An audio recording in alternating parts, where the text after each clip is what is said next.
Hello, I'm Isaac Hayes III, founder and CEO of Fanbase, and I'm here with a very important message. We are at a turning point in the Black community where we must have equity in the apps we use that scale to billions of dollars. But this time, we own the infrastructure, we own the culture, and we shape the future. And Fanbase is the future.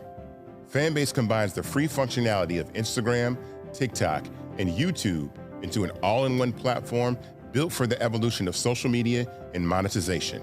With over 1.4 million users, that's real proof that we are shifting the conversation of tech ownership and equity for creators. So right now, I want you to go to startengine.com/fanbase and invest today. The minimum to invest is $399. That gets you 60 shares of stock in Fanbase at $665 a share. This marks a turning point in Black ownership of social media. If we don't take this opportunity to own social media right now, we will always be customers to our own creations. And that can't go on. So once again, go to startengine.com/fanbase and invest today. We must own the platforms where our voices live, our stories matter, and where our culture drives the world. Thank you.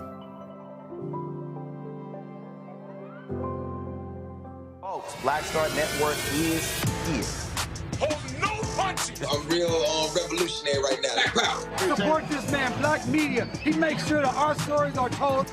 Thank you for being the voice of Black America, Roland. Stay Black. I love y'all. All momentum we have now, we have to keep this going. The video looks phenomenal. See, this difference between Black Star Network and Black-owned media and something like CNN. You can't be Black-owned media and be scared. It's time to be smart. Bring your eyeballs home. You dig?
Wednesday, September 24th, 2025, coming up on Roland Martin Unfiltered, streaming live on the Black Star Network. Some loudmouth MAGA influencers go to the campus of Tennessee State University to disrupt the students there. They were run off campus. Now they're complaining that, a race mob attacked them. Well, you were uninvited.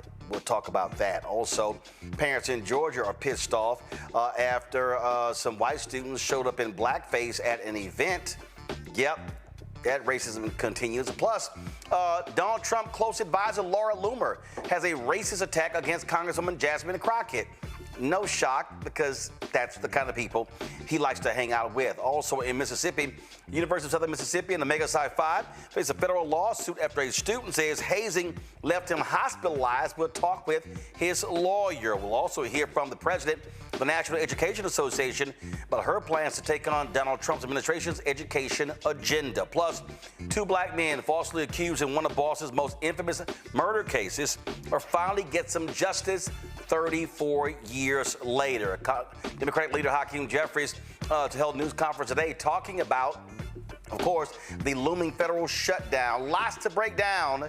It's time to bring the funk on Roland Martin Unfiltered on the Black Star Network. Let's go. He's got it. Whatever the miss, he's on it. Whatever it is, he's got the scoop, the fact, the find. And when it breaks, he's right on time and it's rolling. Best believe he's knowing. Putting it down from sports to news to politics. With entertainment just for kicks, he's rolling. It's on go, y'all. It's Roland Martin, yeah.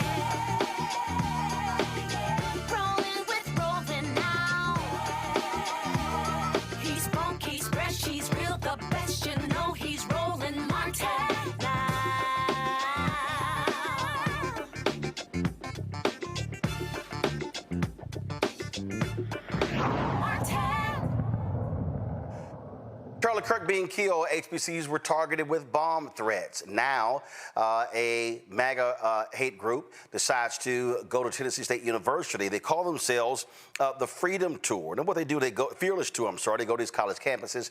Now, here's the deal. They showed up at Tennessee State uninvited, did not seek permission, and set up their table. And the whole point, this is what the whole point was. You see right here, DEI should be legal, deport all illegals now. Then they got upset because students grabbed their signs and tossed them. And then, of course, they were escorted off campus by security. Now, the videos have been going around social media. Let's just roll it, turn the audio up.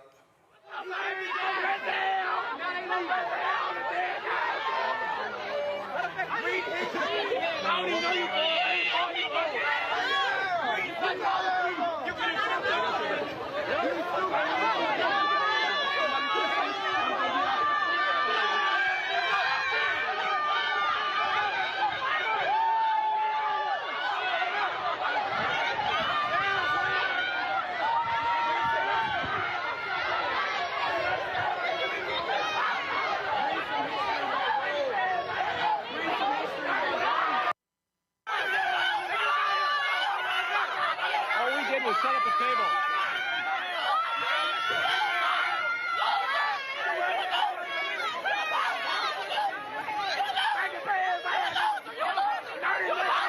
MAGA supporters invaded our HBCU. What is going on over here?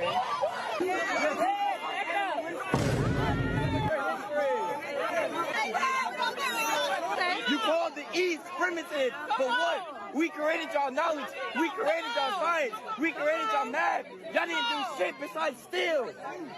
Y'all didn't do anything to your... You guys didn't make shit. You guys touched children. You guys fucked. Showing them the door. We walking them to the door, y'all. I don't even know how they got on campus. We gonna figure that out, but I don't know. They need to get like a trespass, like penalty or something because sending them off. Tell him it's that boy. He thought he was gonna come up like Charlie. Yes. Kirk, Yes. Say good job, TSU. Good job. Shout out to my good. Okay, so let's be perfectly clear. They were not authorized to be on campus at all. Tennessee State University released a statement. This is what they said. Today, a group of individuals unaffiliated with Tennessee State University appeared on the campus without prior notice. In accordance with university policy, any demonstration or protest activity requires advance approval and permitting. Campus police and staff responded promptly, and the individuals were escorted from university grounds without incident. At all times, TSU students conducted themselves in a professional and respectful manner. The safety and well-being of our students, faculty, and staff remain our highest priority. TSU will continue to uphold university policies and ensure that campus remains a safe, welcoming, and orderly environment for all members of our community. Now, let me be perfectly clear, y'all. I'm a Texas A&M graduate, and even though I'm a graduate, if I decided to roll up at Texas A&M, set up a table in front of the Memorial Student Center, and I have language that probably white students there would disagree with, don't you know I'm going to be approached and told, I'm sorry, who are you? Are you authorized to be here? These individuals were not authorized. So why do they do this? To get exactly what they got. Their whole goal was to go viral. Their whole goal was to say, oh, look at these folks. They're protesting MAGA. This is ridiculous. And they've been on social media trashing HBCUs, talking about graduation rates, all those things. That's what their goal is. And so let me be real clear. You're going to see this happen again. Because, see, these right-wing influencers, okay, what they're going to do is, in the mold of Charlie Kirk, they are going to target other HBCUs. I'm telling you right now, don't think this is a single thing. They are going to do this to other HBCUs. It's all about getting under their skin, and they want to be able to say, oh, we're exposing these universities. And they're going to be saying, oh, we're exposing these state universities. See, the whole deal here is Tennessee State is in Tennessee, Nashville, Tennessee. So their whole deal is, hey, guess what? We got a Republican governor. We've got a supermajority of the Republican legislature. And so, what do? Let's target them. So what we need to understand, HBCU students, faculty, and staff need to understand this is going to happen again. I guarantee you, it might be South Carolina State, North Carolina A&T, Texas Southern University, Florida A&M. It might be Albany State. We have no idea what it's going to be, but trust me, this is what these right-wing folks are going to do. What did I tell y'all? I told y'all at the outset of this year with the inauguration that what they're trying to do is defund Black America. It is the targeting of Black America. It is everything about Black America that they are targeting. See, these fools claim to have these fearless debates. Again, trying to do what Charlie Kirk do. Going to college campuses and say, we're going to have debates. We're going to be debating on campus. Now, y'all, it's not their goal. Their goal is to have, frankly, rage porn. They're going to be able to say, oh, to their white supporters, look at these savages. Look at the blacks. Look how they responded when we came on campus. We just came on campus in our Make America Great Again hats and with our signs. It's the First Amendment. That's what it's all is about. It's freedom of speech. That's what their goal is going to be. And so we need to be aware of this. We need to understand what their strategy is and to realize exactly what it is they're going to try to do. And so bottom line is these folks here, we know exactly who they are. We know exactly who they are. We know exactly how they're going to operate. We know exactly how they stand. And so it's just crazy. It's just crazy. Now, the TSU released a second statement. Okay, let's go ahead and read. Let's pull that up, please. Let's pull that up. And so again, that was an initial statement, then that was a second statement. And again, I just need y'all to understand what these people are all about. So when we reached out to Texas Tennessee State, we wanted to have, of course, some folks appear on the show, but they actually declined. So this is what was released after the disruption. Said, dear TSU community, this afternoon, a group not affiliated with TSU, identifying themselves as Fearless Debates, appeared on campus without approval or notice. It has been brought to our attention that Fearless Debates has visited several other universities across the country. At TSU, the group carried poster boards with messages such as deport all illegals now and DEI should be illegal. The presence of hostile groups on our campus is not merely a political statement. It is an attempt to draw attention to their views by creating visibility at the expense of Tennessee State University students. The presence of hostile groups on our campus is not merely a political statement. It is an attempt to draw attention to their views.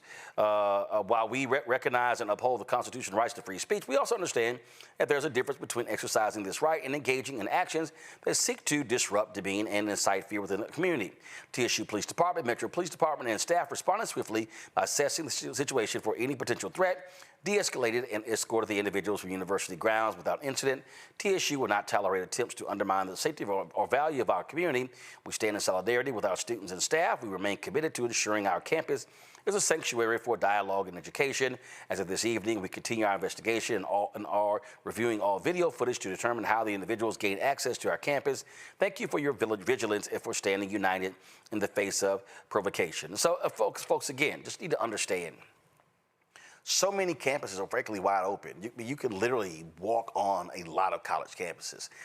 They're not bound by gates and things along those lines. So it's no surprise this happened. Andrew Clark is the managing partner of District Legal Group DC. He joins us right now. Andrew, glad to have you here. Like I said, Andrew, this is real clear what's going on. They want viral moments. They want to be able to ramp up their right-wing MAGA base to say, look at this. We're unwelcome on this campus. Republican lawmakers, y'all should penalize them. Yeah, and the interesting thing that I saw here is I think that they weren't just looking for a response, Roland. They were looking for a violent response because they wanted the violence. They wanted an uprising. And we're just not giving it to them. This school has 8,000 students. And like you said, it was inevitable that people were going to be perturbed by the fact that they were on campus. They knew this going in. But they didn't want to really debate anybody about anything. You see them walking around on live. These do not look like people that are seasoned debaters that are going to make their points. They weren't setting up fielding questions. They wanted to go there for a spectacle. And they wanted to go there for a spectacle because they thought that they were going to be the sacrificial lambs. They thought that they were going to get beat up by these 8,000 plus students at this school, and it did not happen. And I commend all of the students at that school for not taking the bait and for driving them out, and even some of them yelling facts at them as to why their positions are complete nonsense. Yeah, I just, and again, we need to understand this is going to be the case, and so how students react is going to be critically important. Absolutely, absolutely. Because as you said, it's going to be in other schools. There are other schools that are going to experience this. And if they follow this blueprint here, we're going to keep seeing these videos. They're going to keep getting escorted off of campuses. And like you said, it's going to be a free speech type of debate. But then it's hypocritical because we have the issue that we're dealing with Jimmy Kimmel, right? So they're being hypocritical in that respect. But I think that the reaction, as long as it's nonviolent and as long as it's spoken word, right, and not physical violence, then we are going to carry the day with this strategy. Yep. So we know exactly what it is these folks are doing, and it's clear. All right, I'm going to go to a break. We'll be back right here, Roland Martin Unfiltered on the Black Star Network. They said the quiet part out loud. Black votes are a threat, so they erased them. After the Supreme Court gutted the Voting Rights Act in 2013, Republican legislatures moved fast. New voter ID laws, polling place shutdowns, purges of black voters from the rolls. Trump's Justice Department didn't stop it, they joined in. In 2018, his DOJ backed Ohio's voter purge system, a scheme that disproportionately erased black voters. Their goal, erase black votes and political power. Yeah, that happened. These are the kinds of stories that we cover every day on Roland Martin Unfiltered. Subscribe on YouTube and download the Black Star Network app. Support fact-based independent journalism that centers African Americans and the issues that matter to our community.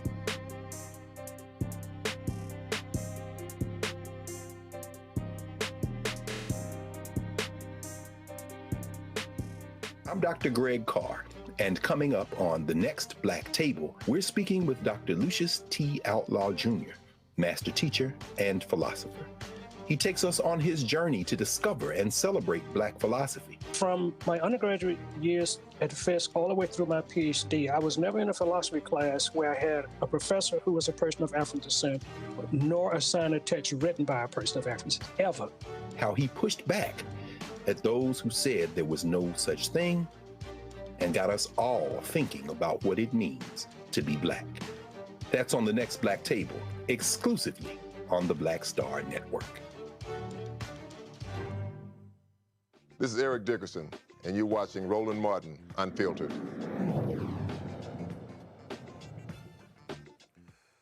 Laura Loomer, one of Donald Trump's closest advisors, launched a racist attack against Congresswoman Jasmine Crockett, posting this.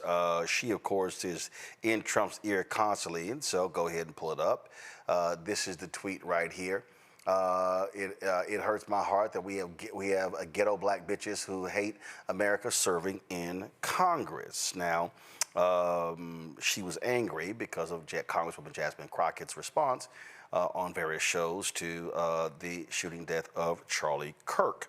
Now, she posted that, then she doubled down, mocking Crockett as a so-called DEI Shaniqua, a racist, sexist swipe meant to discredit her work. Now, Loomer has a long history of hate speech. It has been banned from multiple platforms.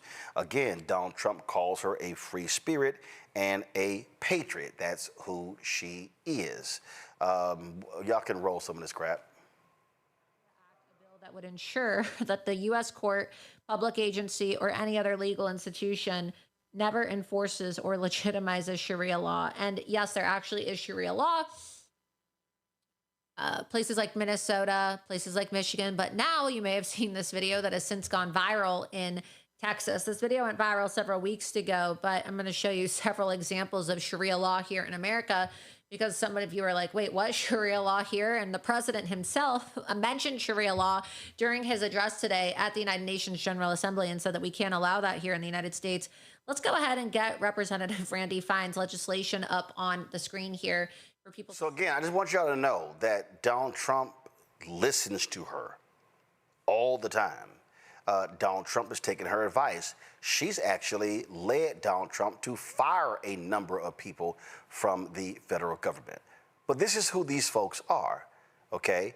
They can't make an argument based on substance, so they have to resort to racist attacks. So, Andrew, none of us are shocked by the Loomers of the world. None of us are shocked how they act, how they respond. And so this is Donald Trump. This is MAGA. This is the Republican Party. Yeah, we're not shocked, but it's still jarring to hear in such a public space people speak so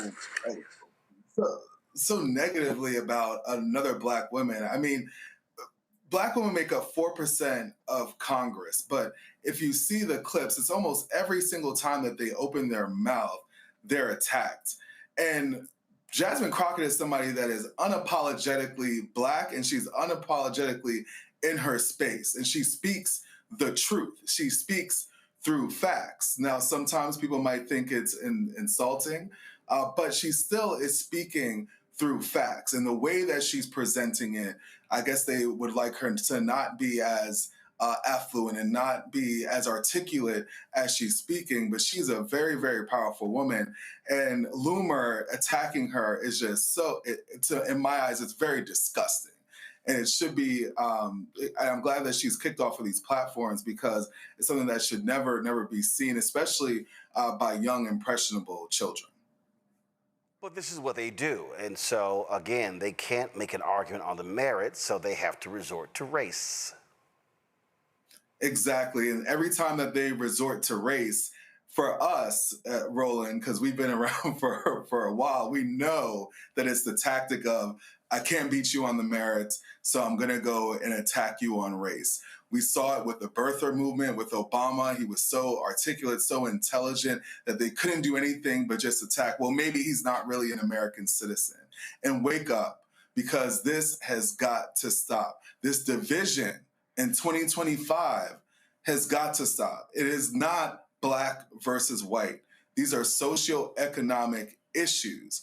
And if white folks would stop voting against their own interests, maybe our country could progress.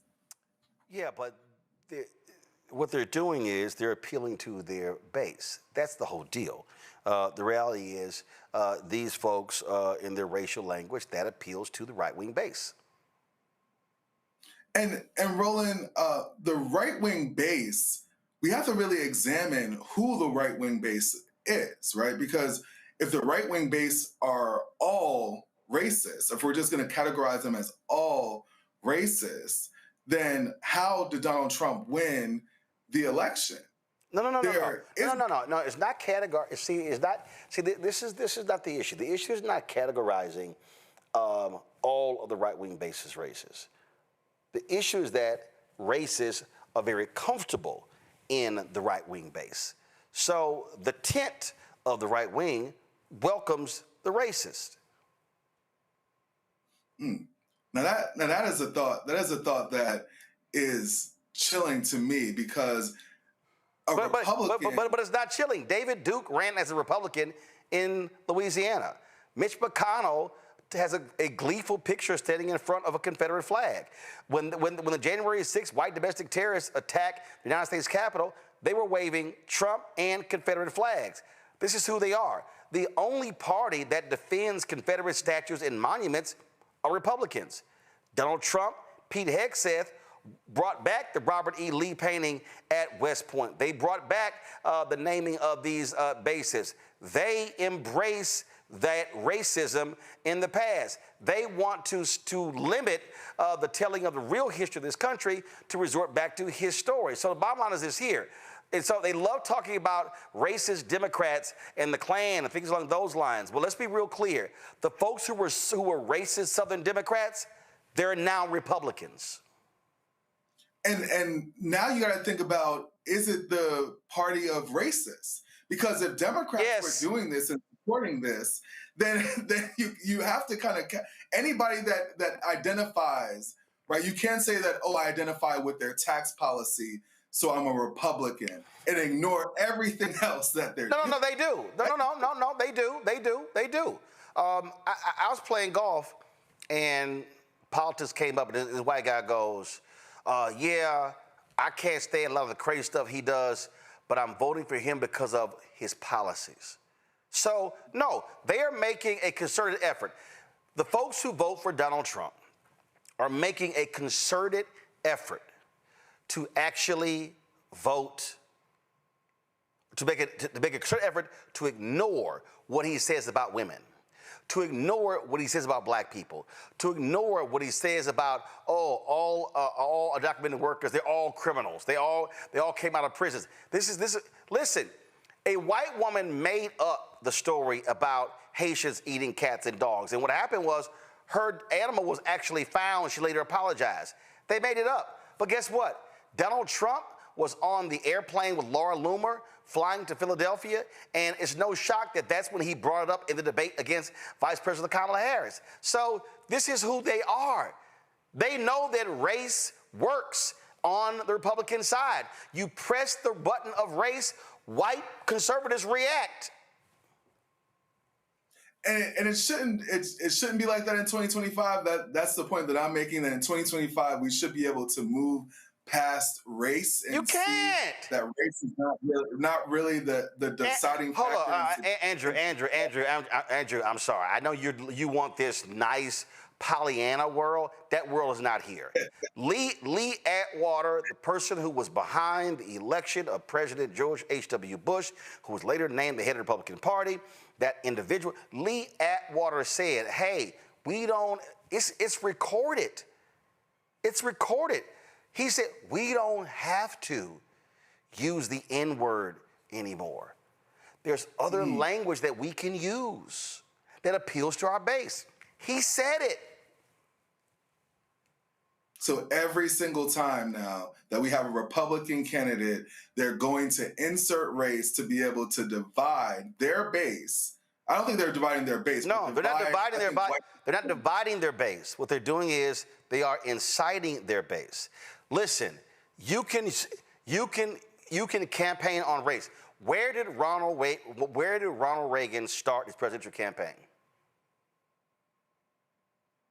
The same place, the same county where the 3 civil rights workers were killed. Ronald Reagan could have picked anywhere in the country. Nope.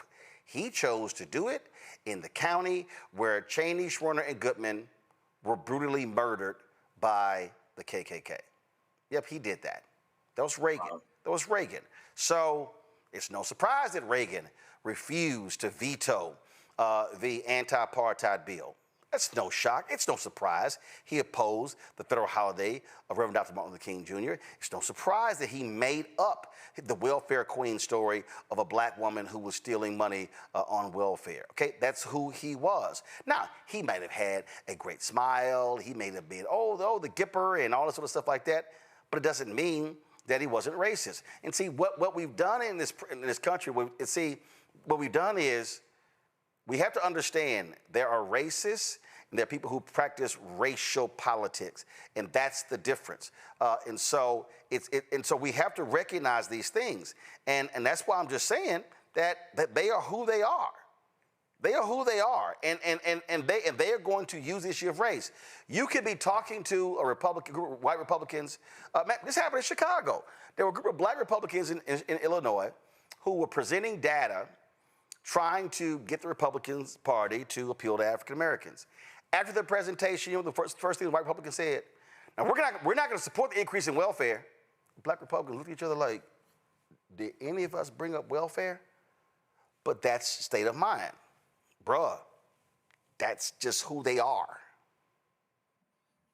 And for me, I think that I actually am going to go back on something that I said. Based off of what the Republicans are saying now outwardly, because they really aren't hiding it anymore.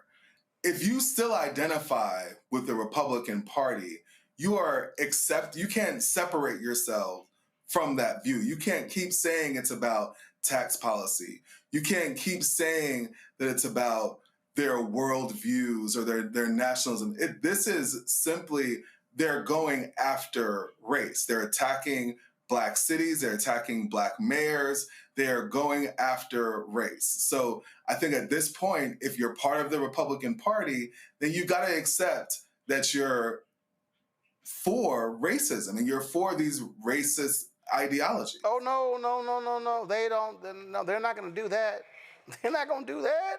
Again, they're going to say, oh, how dare you? How dare you bring up race?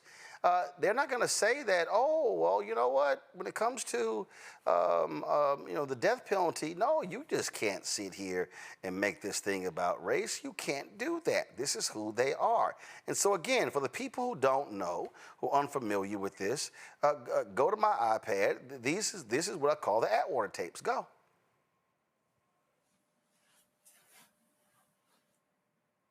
And I want y'all to listen. Turn the audio up. Actual words of one of the top Republican strategists, the late Lee Atwater. Here's how I would approach that issue as a statistician or no, as a psychologist, which I'm not, is how abstract you handle the race thing. In other words, you start out, and now y'all aren't quoting me on this. All right, I won't. You start out in 1954 by saying nigger, nigger, nigger. By 1968, you can't say nigger. That hurts you. It backfires. So you say stuff like forced busing, states' rights, and all that stuff. You hear that? He said 1954, you would say nigger, nigger, nigger. 68, you can't say nigger, nigger, nigger. He said, so what do we start saying? Forced busing, states' rights. Keep listening.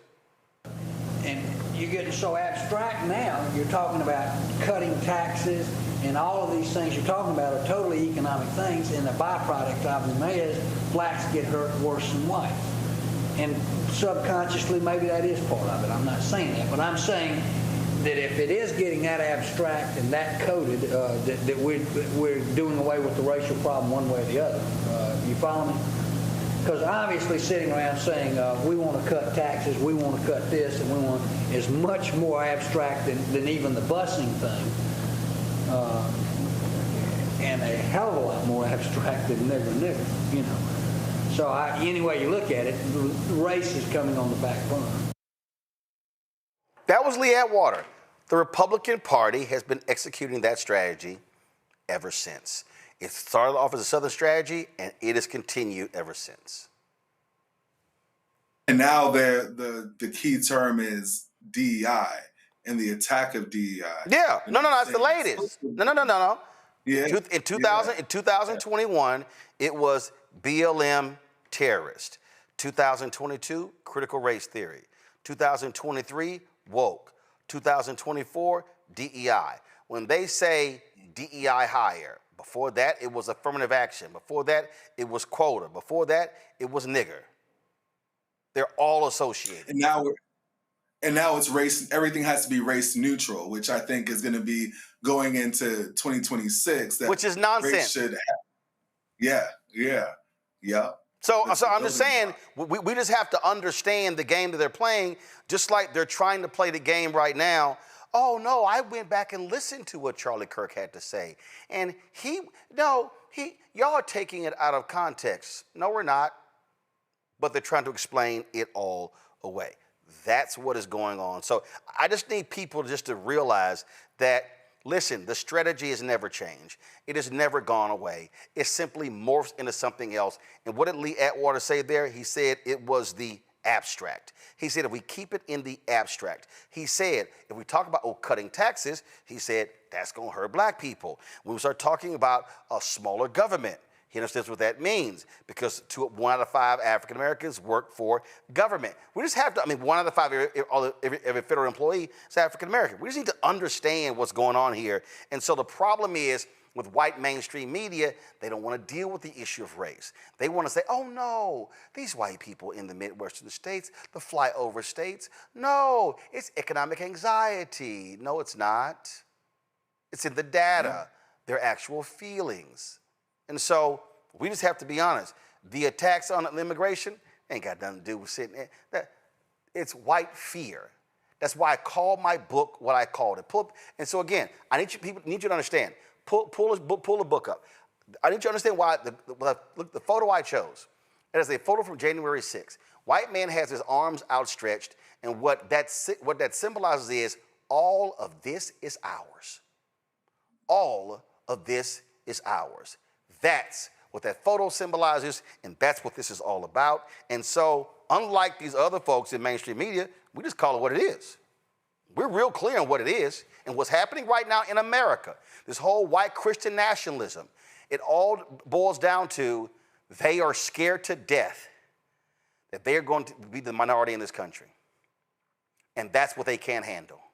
These white men, these white conservative Christian men, they want their white women to shut up, stop working, stop going to college, and just lay your ass down, get pregnant, have babies, and get in the kitchen. That's what they want. It is a race policy because they can't stand the fact that you have an increasing number of Latinos, African Americans. They can't handle it because in their view, this is America. It's ours. And from that movie I always show it, The Good Shepherd, when he said, the rest of you are just visiting. That is their view. I'm going to go to a break. We come back. We're going to talk about another hazing case. And y'all know how I feel about this. It just drives me crazy that we got young black men who are going to college who should not be coming home with broken bones in body bags for pledging a fraternity. So we tell about the latest case out of Mississippi. Folks, you're watching Roland Martin Unfiltered on the Black Star Network. Be sure to support the work that we do. Join our Bring the Funk fan club. The goal is to raise $1 million between now and the end of the year. We got a couple of new shows we're launching. We got some great stuff we're doing. We need 20,000 of our fans contributing on average $50 each a year, which comes out to $4.19 a month, 13 cents a day to support this show and the other shows on the Black Star Network. If you want to use Cash App, use the Stripe QR code. You see the QR code right here in the bottom left-hand corner. That's for Cash App and credit card as well. PayPal's R Martin Unfiltered, Venmo RM Unfiltered, Zelle, Roland at RolandSMartin.com, Roland at RolandMartinUnfiltered.com. Make sure to get, if you want to see a check and money order, make it payable to Roland Martin Unfiltered. P.O. Box 57196, Washington, D.C. 2003 7-0196. Back in a moment.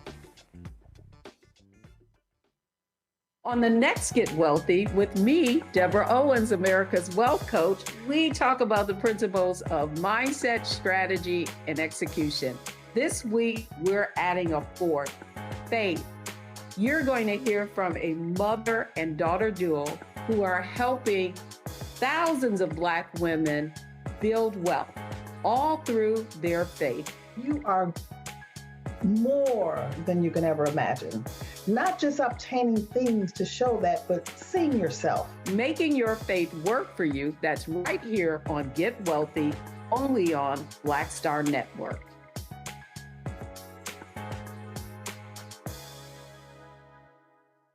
Hey, I'm Malcolm Lee, and you're watching Roland Martin Unfiltered.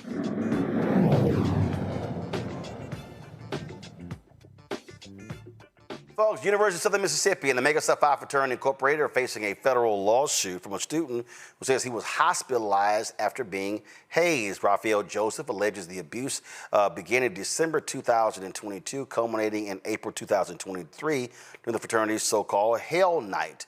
Joseph claims he was beaten so severely with wooden paddles that he was rushed to the hospital. He spent nearly 11 days there, underwent surgery, received a blood transfusion, and had to relearn how to walk. The lawsuit alleges that university officials were aware of the abuse but failed to intervene or discipline those responsible. His attorney, Jaquina McKenzie, joins us right now. I'm glad to have you on the show. So, okay, this was 2 years ago. So why is this now being reported now? Was it previously reported? Why is the lawsuit being filed 2 years later?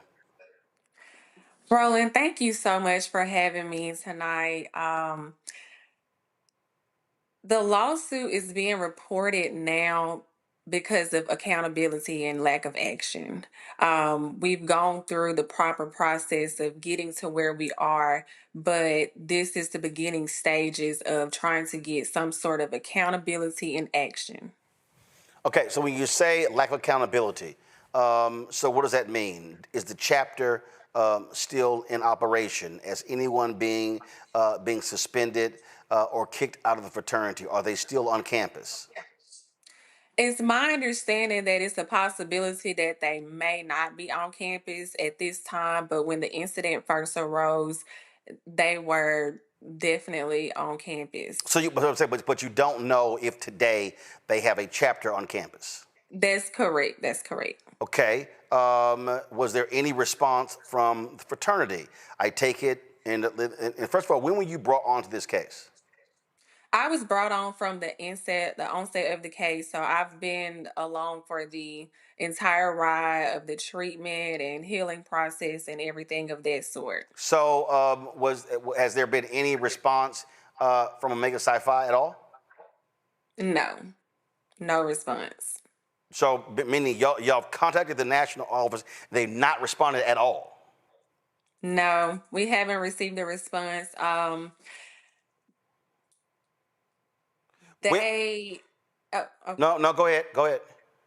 Yeah, they haven't. We tried to, reach out to them and get a response, but there's, like I said, no accountability, no action whatsoever. So, okay. So when this happened, did he pursue charges? Did he call the cops to say, "I've been physically assaulted.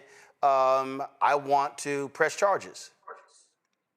Well, unfortunately, I'm not at liberty to discuss the criminal aspects of the case. That would be left up to the prosecution.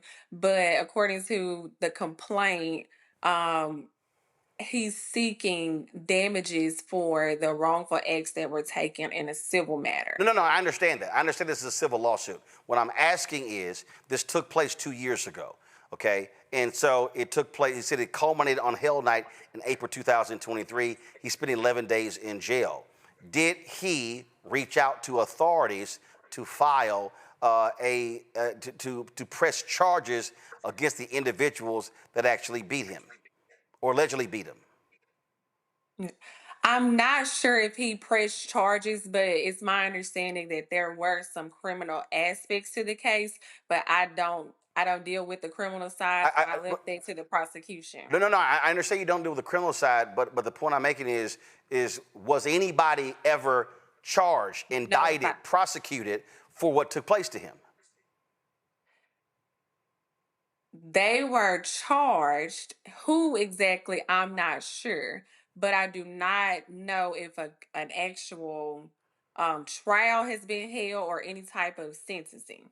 Okay, so you're saying that there were folks who were actually charged. All right, fine. I mean, we'll look that up. But again, I would think that first of all, that would actually bolster your civil lawsuit if that was the case, because if they were actually convicted, I mean, that actually helps your case. So none of that is in your lawsuit.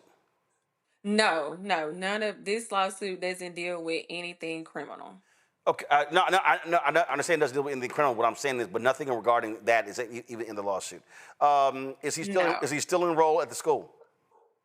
He's not, unfortunately, due to the circumstances and all of the events that arose after the incident, the lack of sincerity and just trying to make him feel comfortable from the university and the organization, he had to withdraw from the school. Did he enroll somewhere else?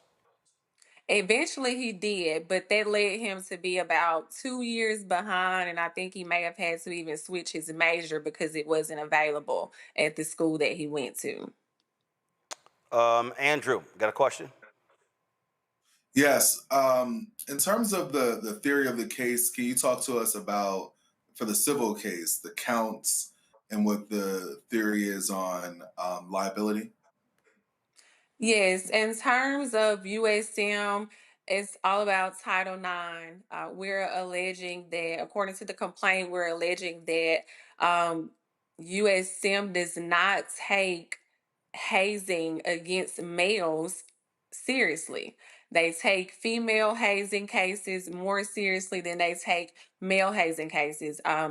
According to the complaint, USM brushes off male hazing as boys will be boys, as opposed to if this were a female, they would have taken more accountability and action. This is the whole case is about they knew that this was going on. This is not the first time that this has happened on USM campus. This is not the first time that it involved a member of Omega Psi Phi. Just a year before, one of the initiates actually came out at his probate on crutches. This was visible for everyone to see, know, and I mean, we're just alleging failure to supervise, failure to investigate, just not protecting my clients' civil rights. And also, is this also against Omega Psi Phi fraternity or just the school? We listed both in the complaint. We actually listed multiple parties within Omega Psi Phi, but yes, Omega Psi Phi fraternity is a part of this action. When you say multiple parties, do you mean members of Nu Eta?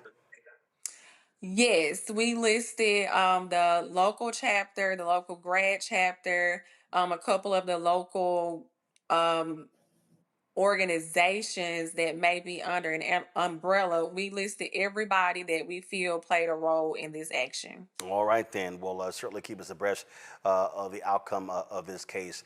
Mr. McKenzie, thanks a lot. Thank you. Folks, last night, Jimmy Kimmel was back on air, issued an emotional monologue, about 28-minute monologue. And it was, of course, total time was 28 minutes. Of course, he became visibly emotional as he recounted the support he received from folks all across the country and the world. He emphasized the importance of free speech, sought to clarify his intentions regarding his comments regarding Charlie Kirk. Disturbed individual.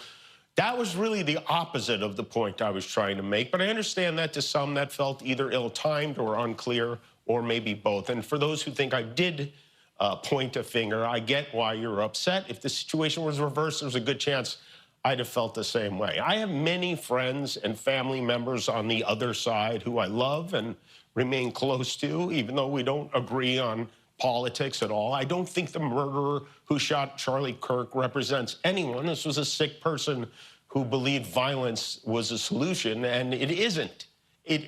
Ever. And also, selfishly, I am a person who gets a lot of threats. I get many ugly and scary threats against my life, my wife, my kids, my coworkers, because of what I choose to say. And I know those threats don't come from the kind of people on the right who I know and love. So that's what I wanted to say on that subject. But I don't want to make this about me because, and I know this is what people say when they make things about them, but I really don't. This show is not important. What is important is that we get to live in a country that allows us to have a show like this. Yeah.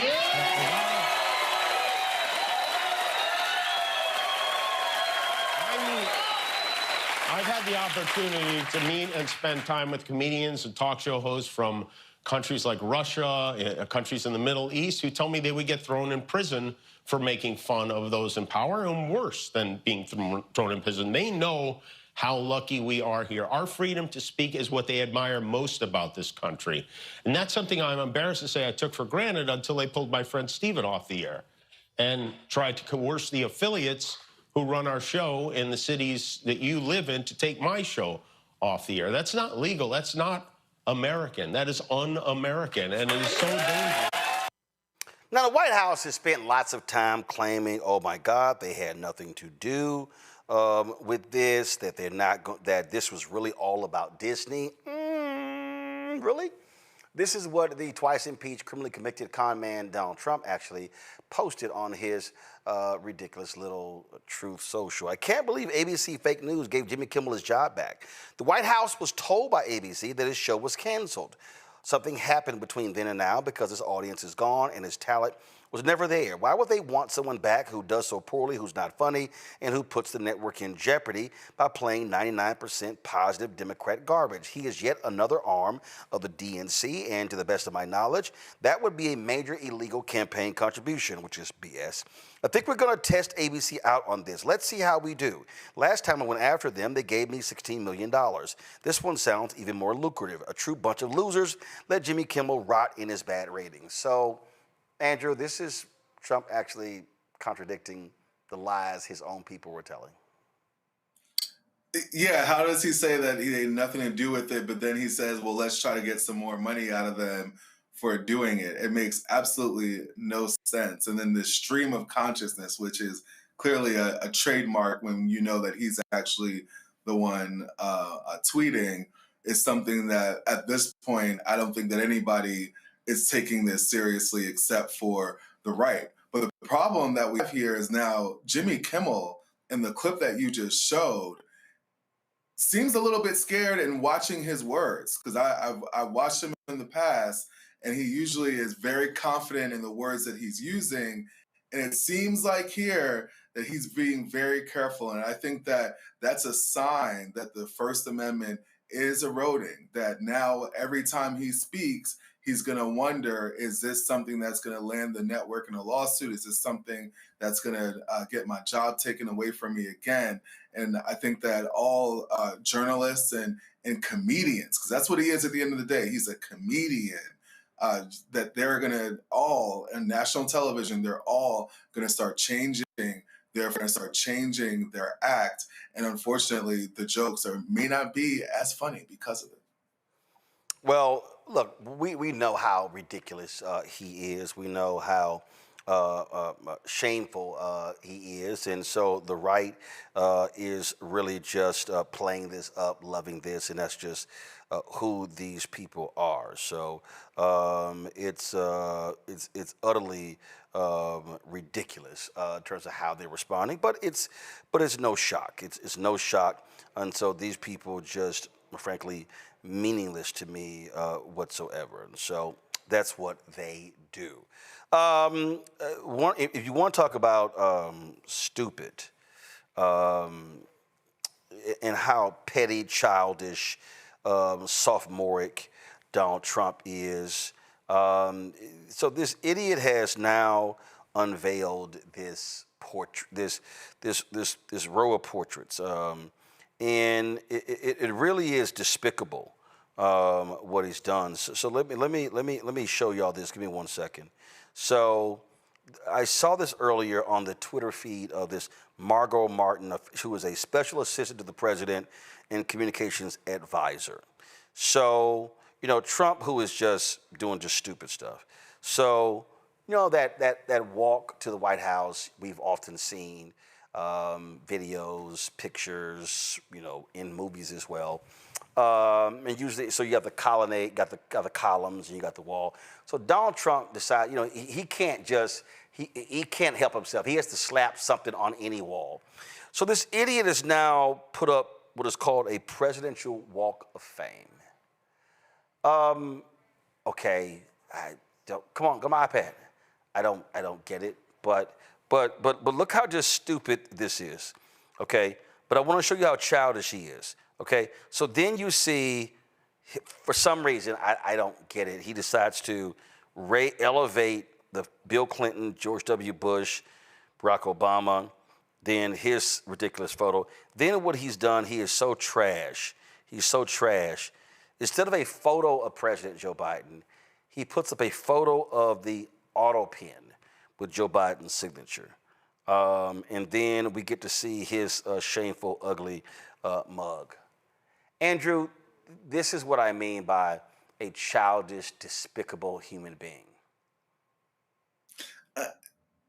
I mean, I was going to ask first, because I think I'm still believing that I'm dealing with a logical... No, you're not. No, you're not. You weren't 4 years. You weren't 8 years ago. You're not dealing with it now. These people are childish, pathetic, and they're despicable.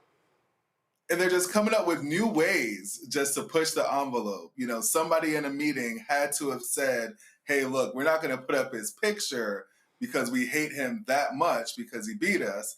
So we're going to go ahead and just put up a signature instead, right? And let's make fun of him that way. And then us also, tilt things up so that everyone knows who's at the top because I'm at the top because I'm the best, right? I don't have a very good Donald Trump impression, but I imagine that that's how the meeting went. There was no opposition. Everybody probably had a good chuckle out of it, and then they pushed it out to the masses to disrespect a very good president and Joseph R. Biden. So I'm not surprised, but every time I see things like this, I always am just like this. They just keep pushing the envelope further and further away from being professional and from being actual politicians and government officials that we can actually take serious. Well, we can't take this one serious. All right, gotta go to a break. We come back. Donald Trump is constantly attacking educators, and so are all these other MAGA folks all across the country. The National Education Association, the NEA, they're doing all they can to fight back. We'll talk to their president next, right here, Roland Martin Unfiltered on the Black Star Network. Said the quiet part out loud. Black votes are a threat, so they erased them. After the Supreme Court gutted the Voting Rights Act in 2013, Republican legislatures moved fast. New voter ID laws, polling place shutdowns, purges of black voters from the rolls. Trump's Justice Department didn't stop it, they joined in. In 2018, his DOJ backed Ohio's voter purge system, a scheme that disproportionately erased black voters. Their goal, erase black votes and political power. Yeah, that happened. These are the kinds of stories that we cover every day on Roland Martin Unfiltered. Subscribe on YouTube and download the Black Star Network app. Support fact-based independent journalism that centers African Americans and the issues that matter to our community.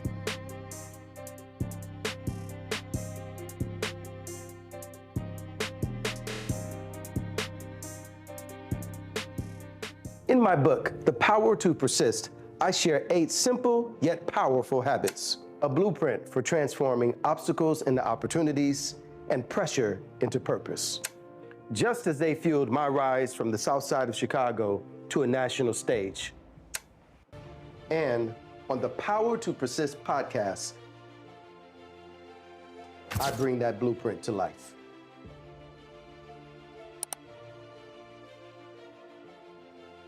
This week on The Other Side of Change. Hurricane Katrina, 20 years later. Cannot believe that it's been more than 20 years since we saw Black people and Black communities across New Orleans and the South being failed by our government. But it's a harrowing lesson. We're going to unpack how race and class intersect in ways and how we need to talk about this government doing more for our communities. Again, you're watching The Other Side of Change only on the Black Star Network. What's up? It's the MCEO Talib Kweli. You are checking out Roland Martin Unfiltered. There's a massive attack against public education in this country by the far-right MAGA Donald Trump. They want to dismantle the U.S. Department of Education. They're cutting grants, they're cutting access, they're getting rid of meals for low-income students, you name it. And they claim that this is all in the interest of improving education. Then you've got Ryan Walters, the superintendent of Oklahoma, who says, oh, his great idea is to mandate every high school have a Turning Point USA chapter on their campus. How is that going to improve the low education and the low test scores and passage rates of Oklahoma? You see, this is what these folks are all about. And what it is, again, it is to drive and to enrage their particular base as well. And they always are attacking the teachers' unions. Becky Pringle, she's the president of the National Education Association. She joins us right now. Glad to have you here.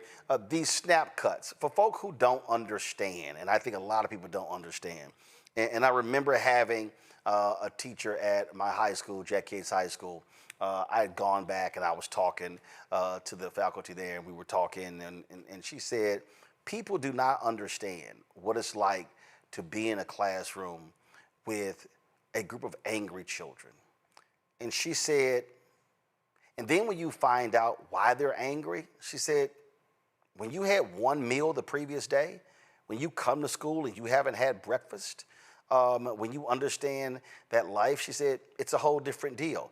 When I worked in Chicago, you know, the amount of money the city of Chicago was spending to literally send food home with kids because they were starving. This is a real thing, and for these so-called pro-lifers, they don't give a damn. Their whole deal is just cut it. Roland, it's good to be here with you again. You're absolutely right, and we are fighting to ensure that our children eat. Who doesn't want to feed the babies, Roland? Who doesn't want to feed the babies? The Republican Party. Clearly, because when they passed that big, horrible, really bad, no good bill, it cut major programs that impact our kids directly.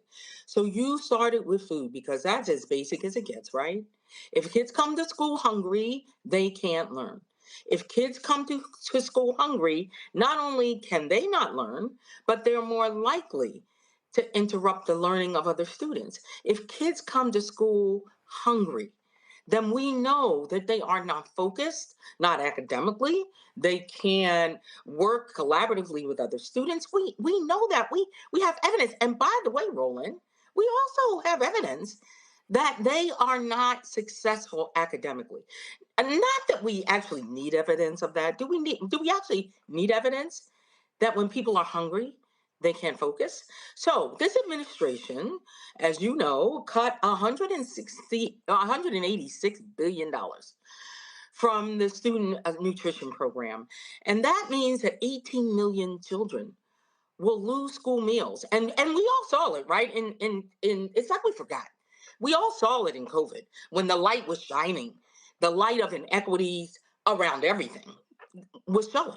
We saw it wasn't only our kids, by the way, who came up to those places where our teachers and school bus drivers and food service workers were handing out meals. It was our families too. We have an issue in this country with hunger.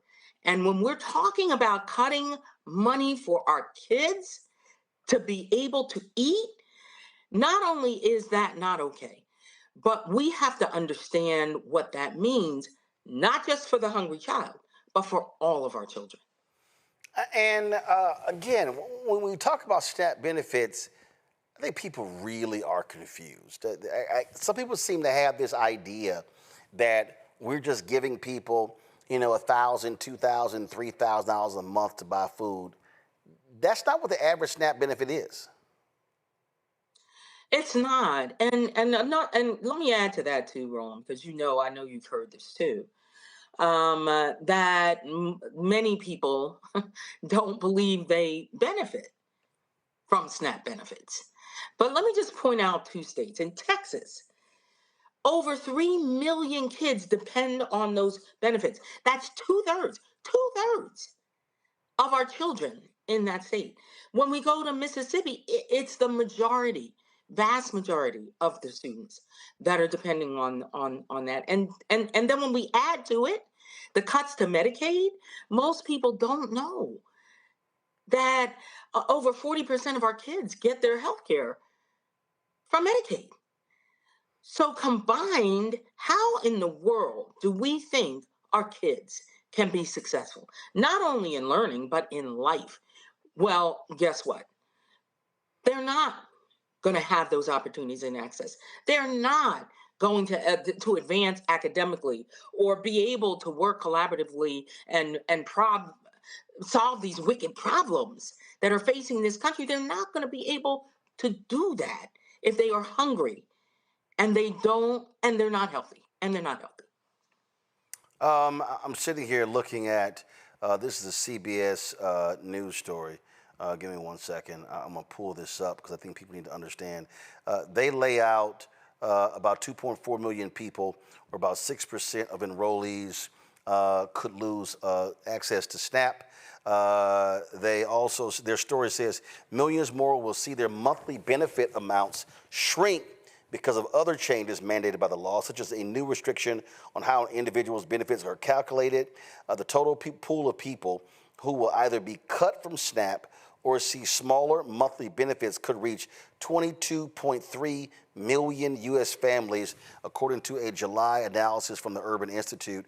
About 42 million individuals in 22.3 million households received food stamps in 2023, according to a U.S. Department of Agriculture report on the program. Again, it's food. And these folks have been going through you can't buy certain food items. How dare you? You be buying lobster. What are you doing? Stuff along those lines. And you just sit here and you just shake your head and you're like, what the hell is wrong with you? And here's the other deal. A whole bunch of these people, because see, again, a lot of these average white people out here thinking, oh, that's the black folks, they're helping illegal immigrants. No. They're cutting the benefits of poor white people.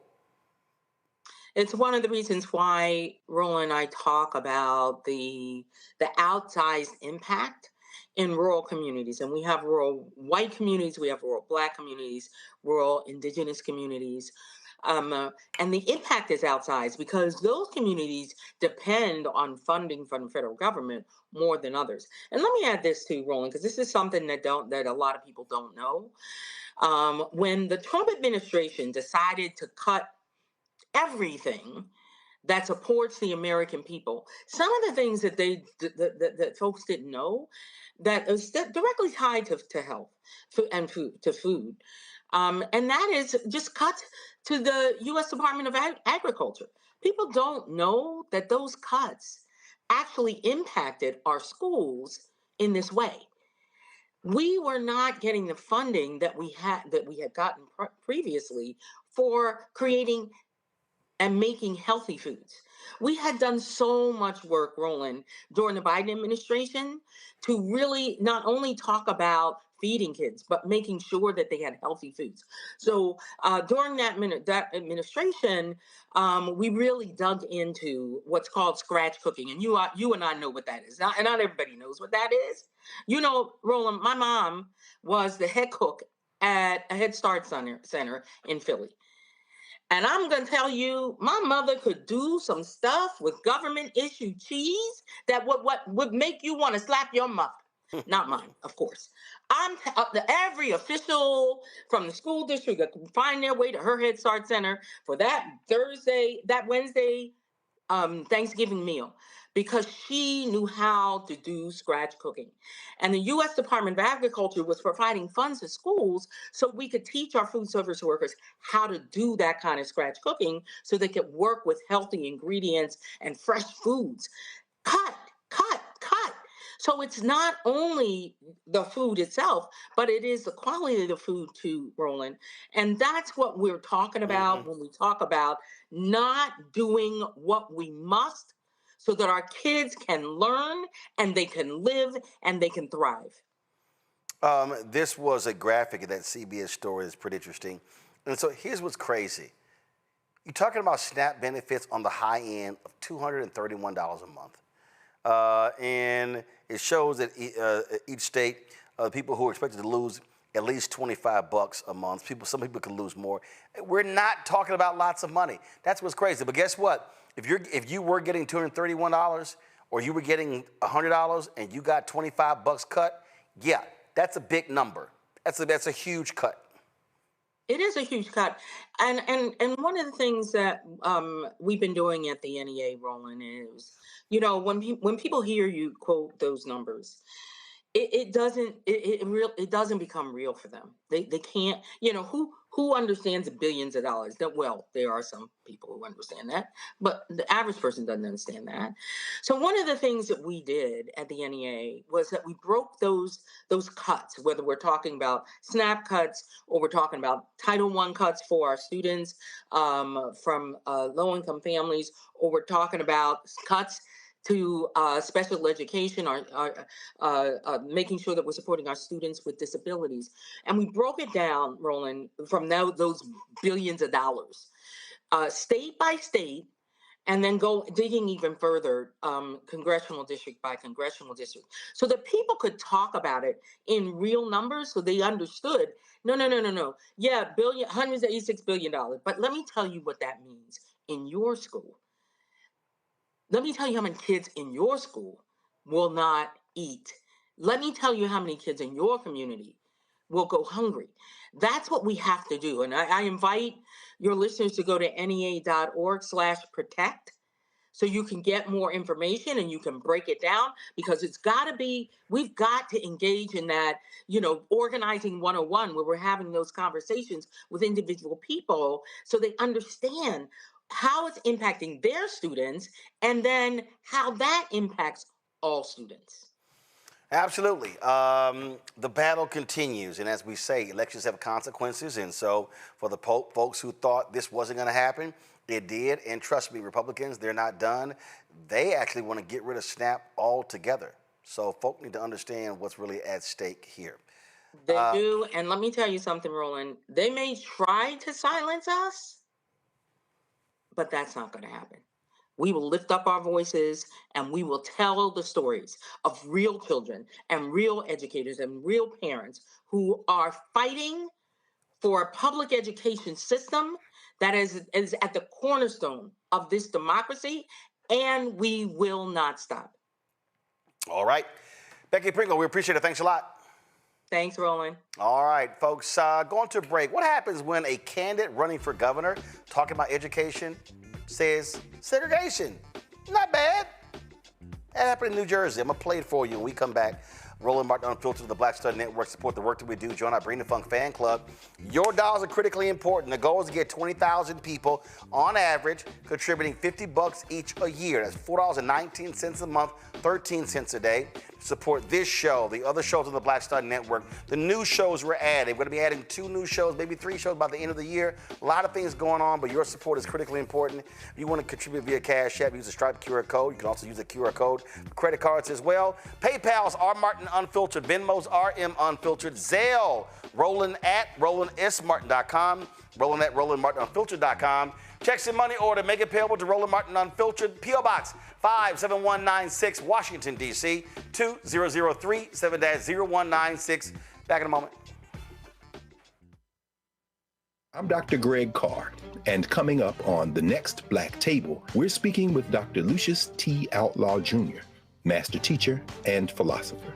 He takes us on his journey to discover and celebrate Black philosophy. From my undergraduate years at Fisk all the way through my PhD, I was never in a philosophy class where I had a professor who was a person of African descent, nor assigned a text written by a person of African descent, ever. How he pushed back at those who said there was no such thing and got us all thinking about what it means to be Black. That's on The Next Black Table, exclusively on the Black Star Network. Hello, I'm Isaac Hayes III, founder and CEO of Fanbase, and I'm here with a very important message. We are at a turning point in the Black community where we must have equity in the apps we use that scale to billions of dollars. But this time, we own the infrastructure, we own the culture, and we shape the future. And Fanbase is the future. Fanbase combines the free functionality of Instagram, TikTok, and YouTube into an all-in-one platform built for the evolution of social media and monetization. With over 1.4 million users, that's real proof that we are shifting the conversation of tech ownership and equity for creators. So right now, I want you to go to startengine.com/fanbase and invest today. The minimum to invest is $399. That gets you 60 shares of stock in Fanbase at $665 a share. This marks a turning point in Black ownership of social media. If we don't take this opportunity to own social media right now, we will always be customers to our own creations. And that can't go on. So once again, go to startengine.com/fanbase and invest today. We must own the platforms where our voices live, our stories matter, and where our culture drives the world. Thank you. This week on the other side of change. Hurricane Katrina, 20 years later. Cannot believe that it's been more than 20 years since we saw Black people and Black communities across New Orleans and the South being failed by our government. But it's a harrowing lesson. We're going to unpack how race and class intersect in ways and how we need to talk about this government doing more for our communities. Again, you're watching The Other Side of Change only on the Black Star Network. Hi, I'm Swing Cash, Basketball Hall of Famer, and you're watching Roland Martin Unfiltered.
Republican Jack Satirical is running against Congresswoman Mickey Sherrill for New Jersey governor.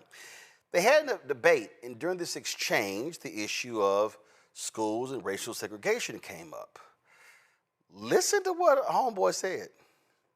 Since 2018, New Jersey has been embroiled in a lawsuit arguing more needs to be done to improve the state's segregated school districts, a problem rooted in long-standing housing discrimination and the number of small districts. Would you continue fighting this in court, and what do you think New Jersey can do to achieve less segregated schools? We do have the most segregated schools, but I wonder if we would be having this discussion if the performance of schools with predominantly black student populations were outperforming schools with predominantly white populations. We need to get back on day one to improving all of our schools, and I intend to do that with a high-impact curriculum. New Jersey recently slipped from 2 to 12 on the national report cards. Most of that's because we haven't made up for all the learning loss following the pandemic when Phil Murphy and the Democrats shut down our schools for 2 years. We opened up our nursing homes, but we closed down our schools. Louisiana and Mississippi have moved significantly. Louisiana from 48 to 32 with a high-impact curriculum. What is that exactly? If your child is behind grade level in any of the critical life skills like reading, writing, and math, that child will spend the next market period and the one thereafter doing nothing other than reading, writing, math to get them on grade level. The data is clear. I'm a data-driven guy as an MBA CPA. If the child is not on grade level for reading, writing, math by the end of 8th grade, more than likely they will be underemployed their entire life. So while that lawsuit proceeds, let's fix the schools on day one with a high-impact curriculum.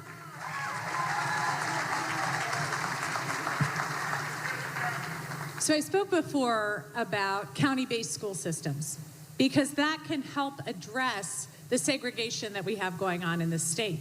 It's also the way we have some of our best performing high schools, but we need to do more.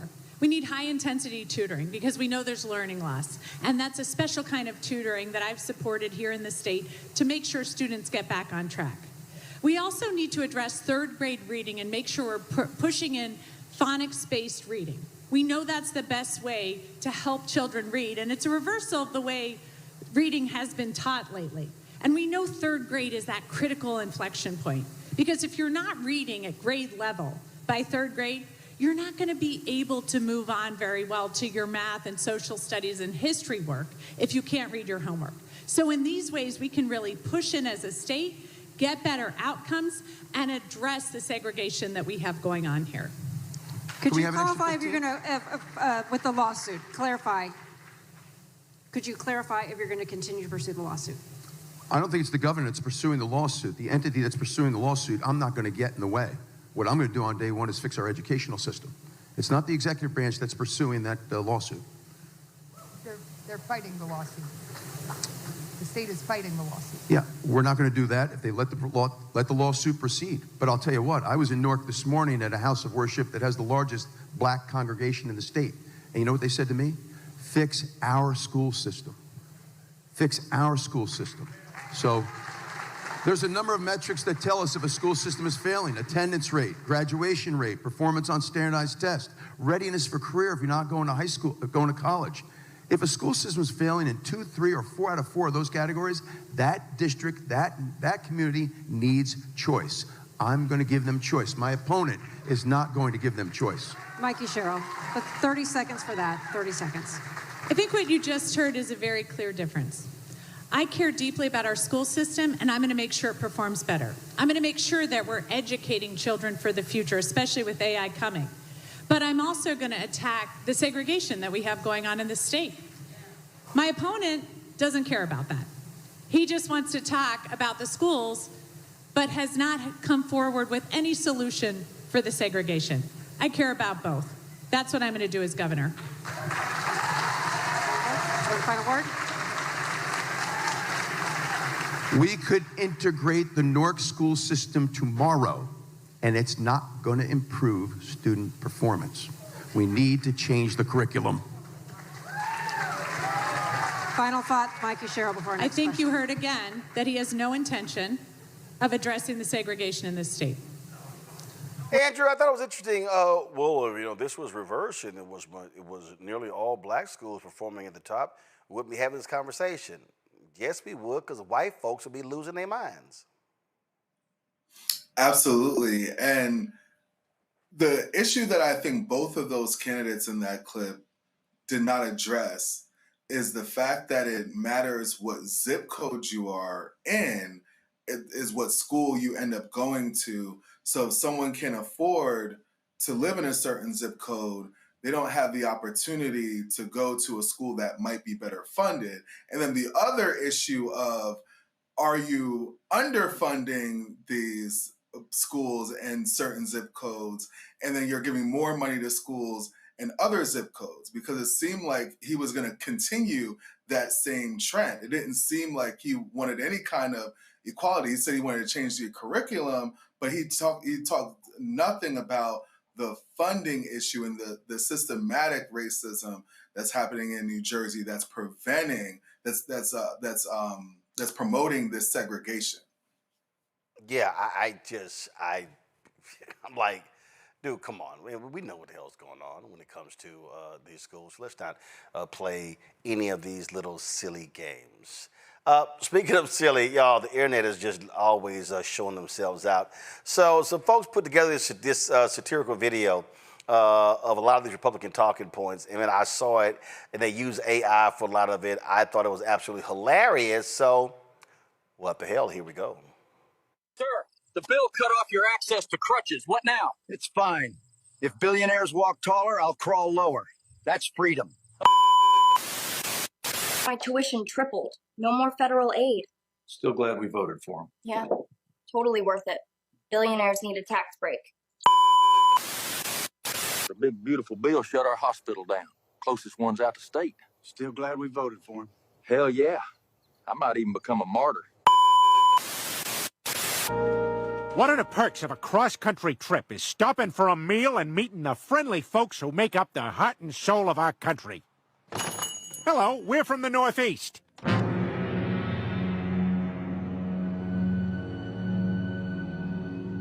Okay, then. We'll do 55 pancakes to go. Trump! Trump! Trump! Trump! Trump! Trump! Trump! Trump! Trump!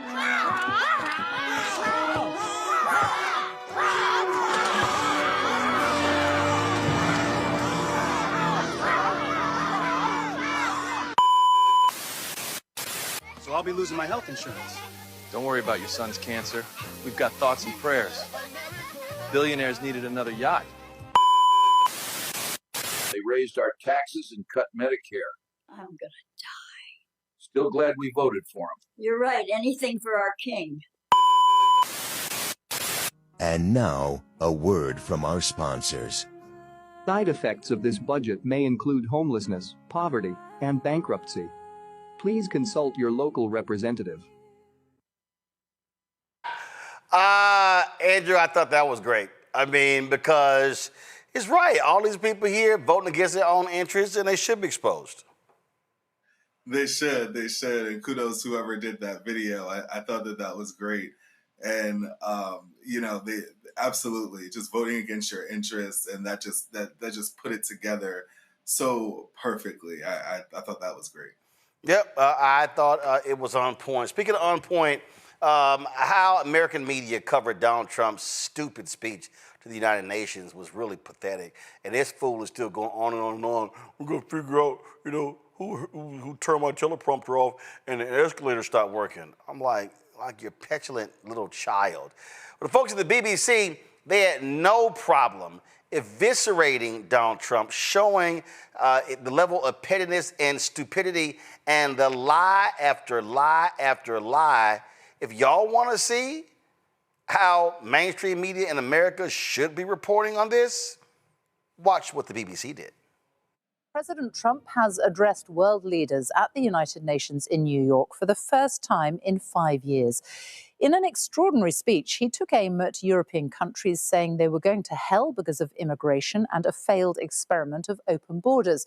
He criticised London's mayor, Sir Sadiq Khan, the first Muslim mayor of a Western capital, and said London wanted to go to Sharia law.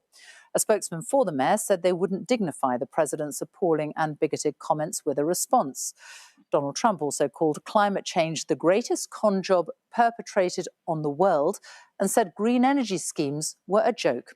Well, BBC Verify's Nick Beak has been looking at each of his claims. More from him in a moment. But first, our North America editor, Sarah Smith, is in New York and has just sent us this report. Good morning, Mr. President.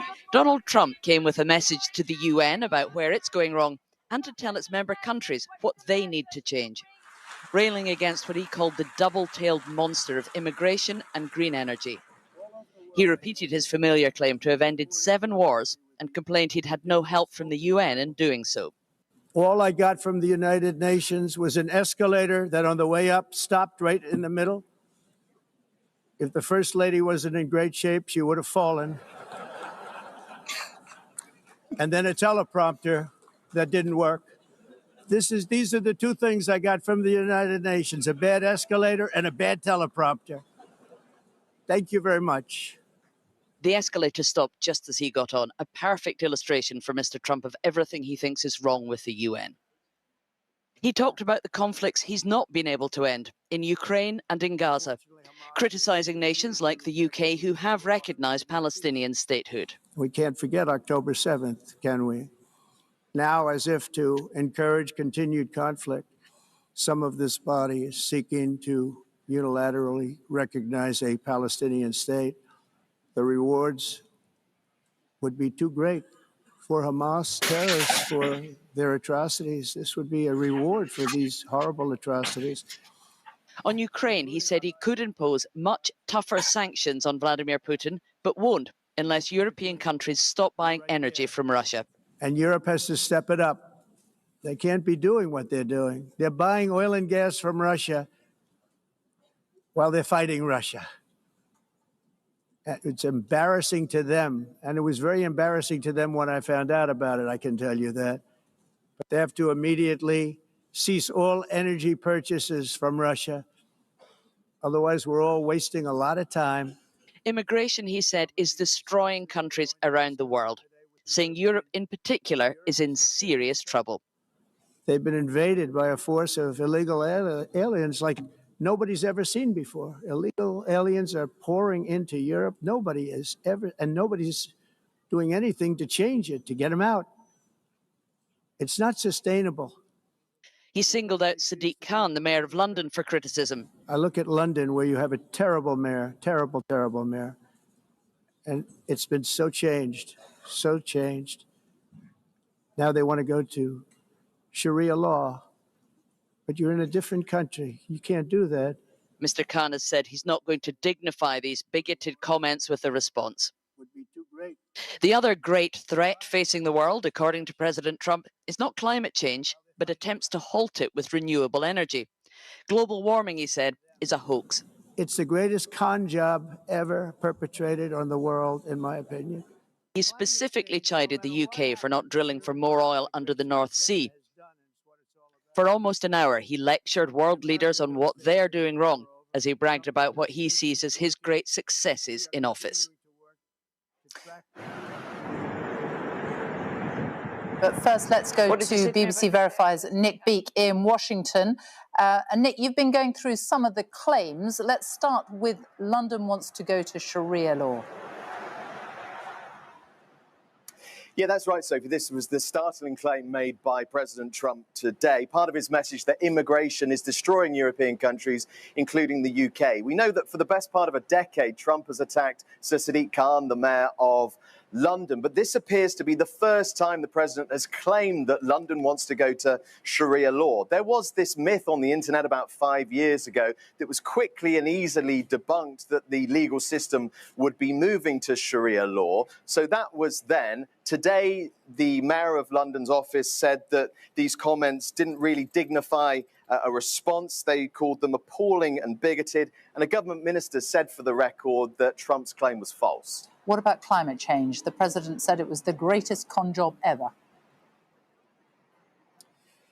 Yeah, he did, Sophie. The thing is that decades of specialist research really torpedoes that argument. The vast majority of scientists and experts say that climate change caused by humans is real. And here's a quote. This is from the Intergovernmental Panel on Climate Change, IPCC, made up of hundreds of leading scientists.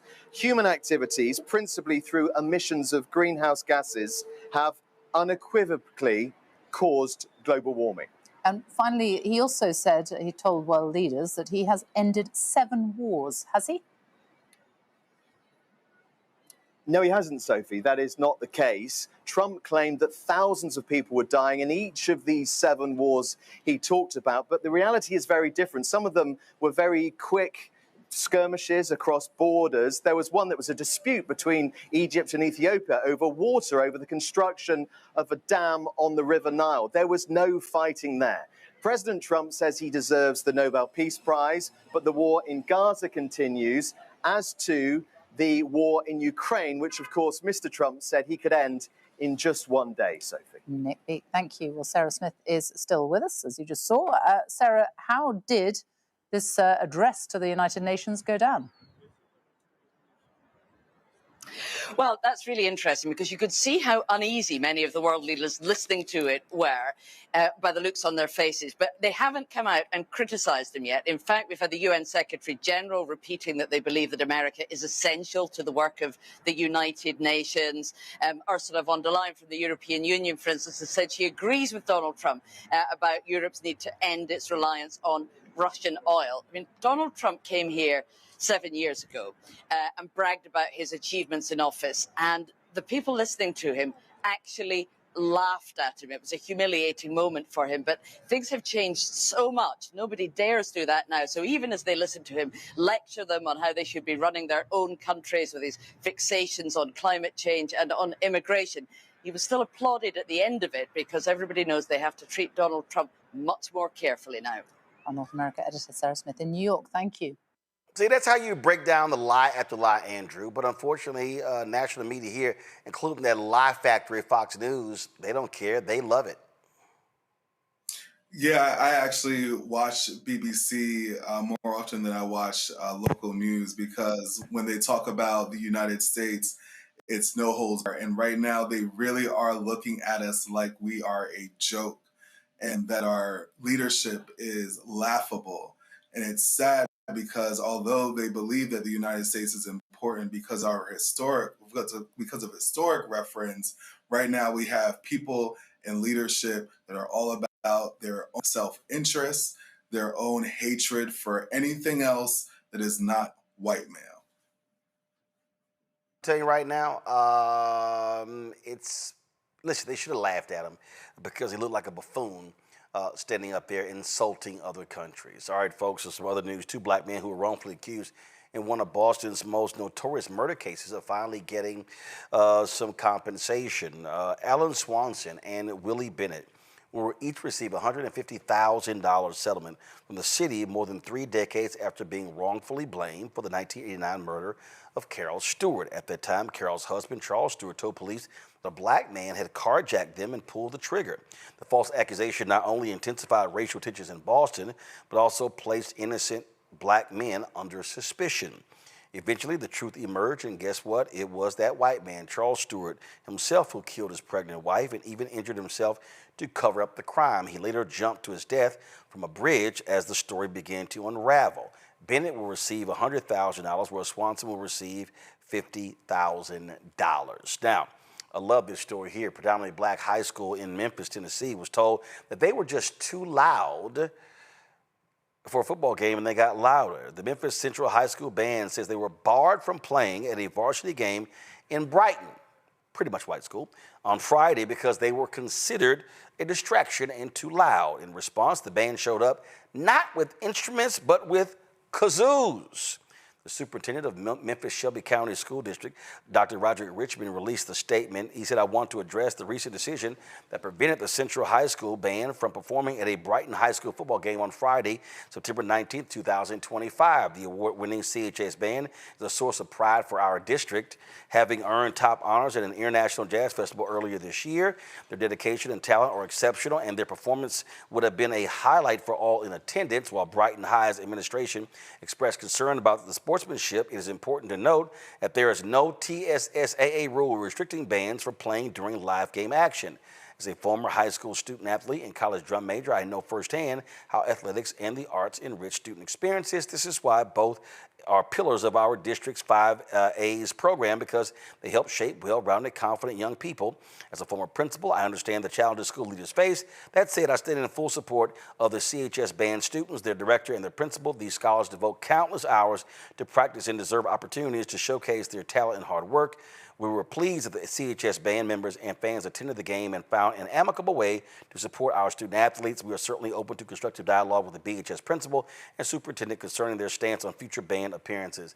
It was hilarious, y'all. Here's turn the audio up, them playing their kazoos during the game.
Yeah, that was just too fun there. So I say, hey, next time bring cowbells. Just drive them crazy.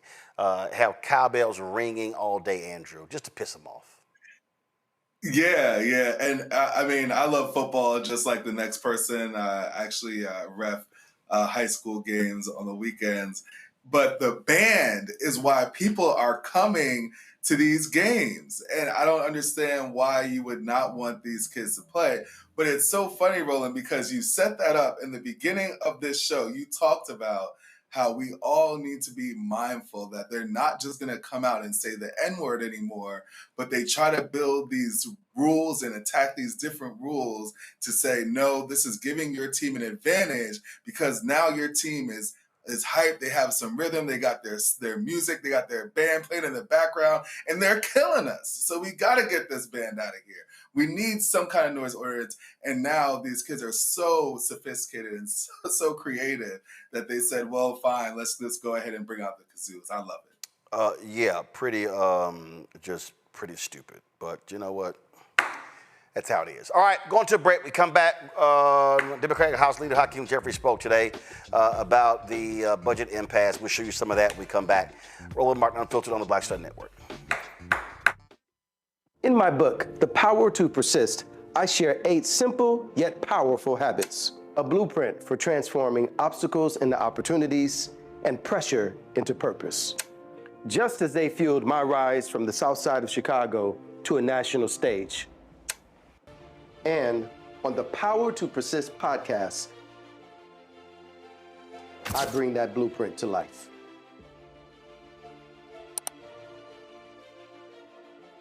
Said the quiet part out loud. Black votes are a threat, so they erased them. After the Supreme Court gutted the Voting Rights Act in 2013, Republican legislatures moved fast. New voter ID laws, polling place shutdowns, purges of black voters from the rolls. Trump's Justice Department didn't stop it, they joined in. In 2018, his DOJ backed Ohio's voter purge system, a scheme that disproportionately erased black voters. Their goal, erase black votes and political power.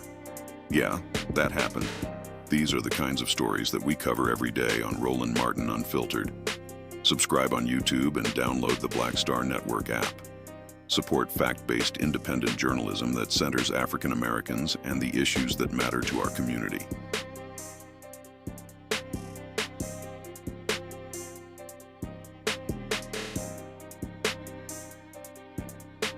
Carl Payne pretending to be Roland Martin. Holla!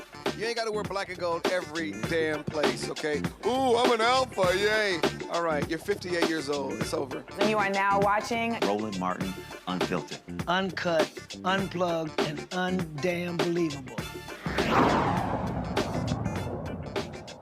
Y'all know Chris can't count on 56. All right, y'all, this just happened moments ago. Vice President Kamala Harris is having her book tour. She was speaking in Manhattan, and all of a sudden, pro-Palestinian protesters break out. Y'all notice, they never, ever go to a Trump event. Now, they broke out at Barack Obama's at a place he was speaking at just last week. Y'all keep showing up at Democrat events, but you never show up at Trump events. All right, this took place. Watch this.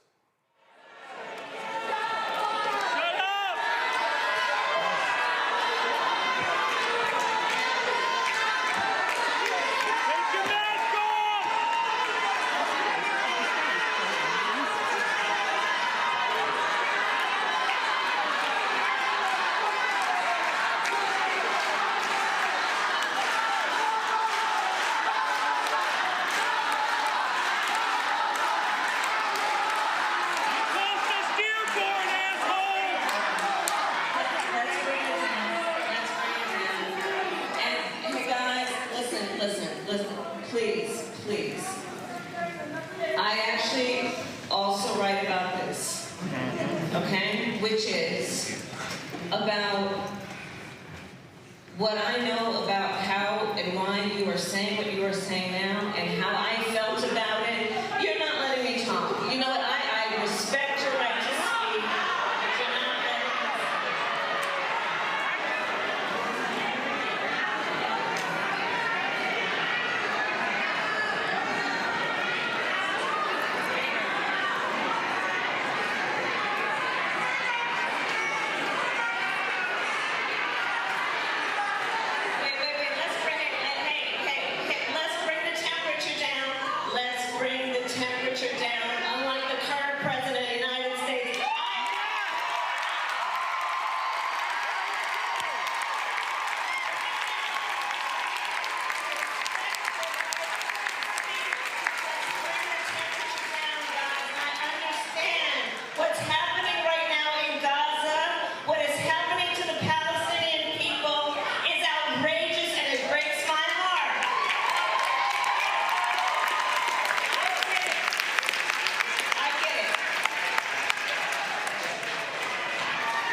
Andrew, here's how I understand.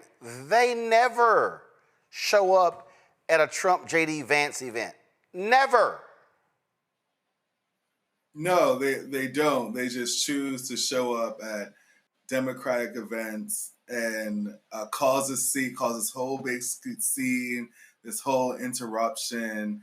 And then we have the great, who I call the great. I know people can debate me about this, but I call the great Kamala Harris, former vice president, speaking and really bringing down the temperature, because she really could have raised the temperature. She could have said some things to ignite the temperature in the room at that point, but she didn't. And I love her for that. But we do show up in our own way in their places, Roland. It's not MAGA that's showing up in their spaces, but we do show up in their spaces as well. Who? To derail. No. I'm specifically speaking of pro-Palestinian protesters. Why is it that they will interrupt an Obama event, a Harris event, but they never interrupt a Trump J.D. Vance event? And who's in the White House right now? And you know, I would have to disagree with you on that, because I think that they are showing up. Show me the video. Show me the proof. When Trump was at was in Georgetown. Okay. No. When Trump was at Georgetown, when? When Trump was in Georgetown, and he was eating, I forget the restaurant it was. No. Georgetown. No. I didn't say the restaurant. Show me when Donald Trump or J.D. Vance is speaking somewhere at a rally or whatever. Show me when they're there. Oh yeah, I agree. At the UN speech, there should have been someone that. No. That's hold up. That's diplomats. No, I'm talking about whenever there's a rally. I have never seen. I don't see them ever interrupting a Trump J.D. Vance rally. I haven't. Have you? Wow. No, seriously. Have you ever seen? Hold up, 1 second. Not at a rally. No, I mean, look. I'm gonna go to my. Hold up. Let's see here. J.D. Vance was speaking today somewhere, running off his mouth, lying, and yeah, he was speaking. I mean, here he was speaking somewhere today. I don't recall them showing up there. I don't recall them interrupting what he had to say. Yeah. So again, so what's the point of being a pro-Palestinian activist and you're showing up at a Kamala Harris book event? She's not in the White House. She's lost that power. She's not there. So you show up at, hold up, let's see here. Because Obama told him, like, hey, just so y'all know, I'm not the person who is in power. You know, let me see if I can find it. This happened just last week, and again, he was just, you know, sitting there, and they didn't say nothing, didn't do nothing. And again, I just don't understand why they continue to do this. They will have an outburst at a Democratic function, but they won't say anything. They won't say anything when Trump or Vance speaking. I don't understand what they're getting out of it. Well, Roland, they protest in different ways, and I have to push back because they do equal opportunity interruptions. It may not be at the rallies. Okay, all right. So if they do it at a Democratic event, show me when they done a Republican one. Show me. Where was it? So it's not at these rallies or events. I agree that I don't have any rallies, but just a few weeks ago in Georgetown, Donald Trump was trying to celebrate the fact that he had this presence.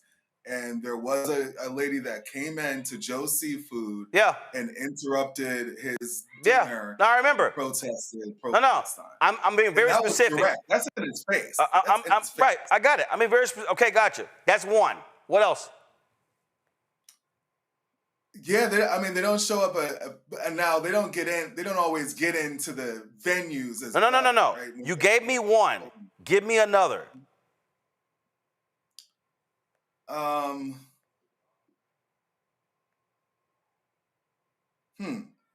Now, I guess I can't give you a public speech. No, just give me. I'm just gonna ask for another one. J.D. Vance was in. He was at the Union. He was at Union Station, doing this photo op. And this was again during. And they and they yelled at him about the National Guard. They yelled at him about the National Guard. They also did Free Palestine as well. Right. So here we go. This is Obama six days ago. So in a week, we've seen them go at Obama, Kamala Harris. No evidence of Trump. Turn it up. The states currently. So there's no point in shouting at me.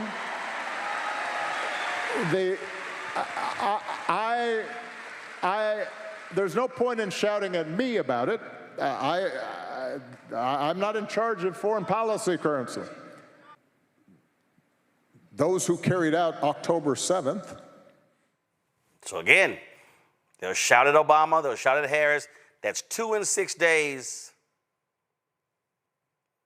I don't see it at a Trump Vance event.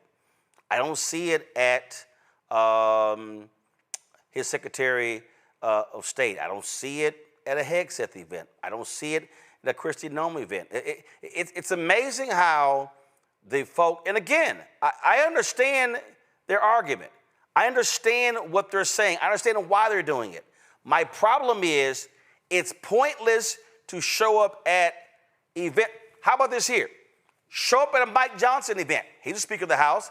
Show up at a Thune event. He's the Senate Majority Leader. They don't show up at Republican events. And I believe that what they're trying to do here is garner support from the Democrats, which they have. Wait a minute, hold up. What? Okay, there's no point in it. Okay, Andrew, here's the problem. Who controls the White House right now? The Republicans. Who controls the House? Who controls the House? Republicans. Who controls the Senate? Republicans. So what the fuck does it matter trying to get something from Democrats? They don't control a lever of government.